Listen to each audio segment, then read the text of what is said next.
Hello bachcho, let's read the question. A gas is allowed to expand in a well-insulated container against a constant external pressure of 2.5 atm from an initial volume of 2.5 liter to a final volume of 4.5 liter. The change in internal energy delta U of the gas in joule will be.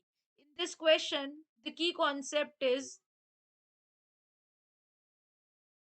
internal energy.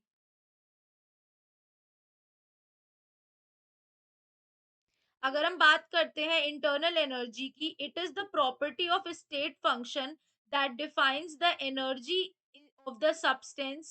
It basically defines the energy of the substance in the absence of effects due to capillarity and the external magnetic and other fields. तो यानी thermodynamics में हम ये कह सकते हैं, it is the energy that is contained with in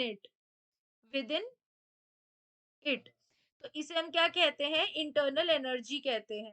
now according to the question, basically यहाँ पे हमें पता है इंटरनल एनर्जी को हम डेल्टा यू से डिनोट करते हैं, change in internal energy which is equal to heat transfer plus work done.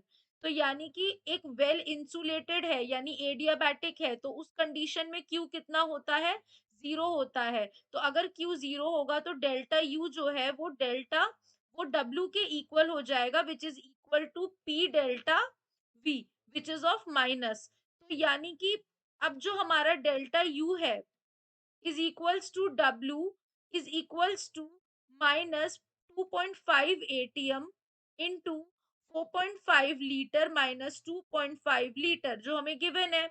तो यानी कि जो डेल्टा यू है that is W is equals to minus of 0.5 litre atm, इतना हो जाएगा।